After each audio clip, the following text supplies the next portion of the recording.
Hey, in today's video, we're going to review an LED light panel, and this is the Falcon Easy Light Mark II. Now, it comes with a very long name, which is the RX-18TD Mark II.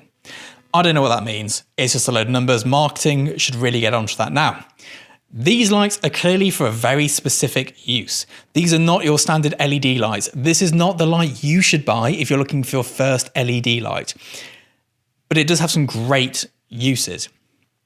If you're into your movie making and your filmmaking and you need a light in a fridge, hanging on a coat hook somewhere, if you need it under a counter, if you need to boom something above, say, a kitchen worktop for a cooking video, but you can't get a big boom in to hold a big light, a little C-stand will easily hold this even without a sandbag.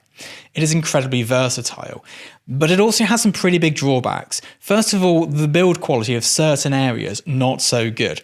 The diffusion material it comes with is very poor, and it's this sort of very cheap material that I replace straight away. The other problem, and this might just be specific to me, is that this area here where the cable goes just completely disintegrated. So it's just all basically falling apart.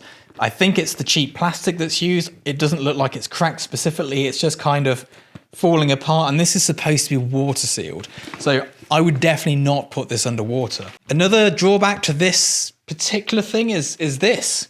Now, this is something that LED lights have, and it's not something I was particularly aware of coming from a flash background, but look at this cable monstrosity.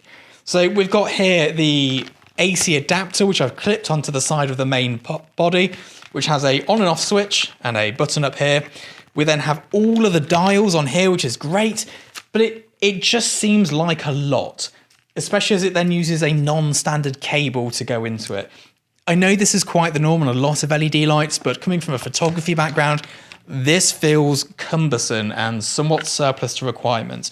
I'm sure there's a better way of doing this, but then I'm sure there's a cost implication of that too. So the light itself is great for those creative filmmakers, those people who want to be able to rig up a light on a coat hook inside a drawer. So when you open the drawer, the light's in there and it's like beaming out to you, or get them into those weird places in your microwave, in your fridge, in your oven, whatever it may be, so you can get that light coming out. You can wrap it round, and you don't have to rig it with a standard sort of spigot or bracket or a light stand. You can get a little bit more creative. It's definitely not someone's first light. Now, I don't know whether the problem with the cable on the back is specific to my one or whether it's a common issue. I've not found enough information to verify that. I've had stuff break in the past like this. It could have been in storage, could have been in transit when it's been in a grip van. Not entirely sure. So I would take that with do a bit of research off your own back, see what you can find out. For me personally, I wouldn't put this in water. I wouldn't trust the electrics if that's the build quality on the item that I've got. Anyway, I hope this has been of use to you. I'll see you soon. Bye-bye.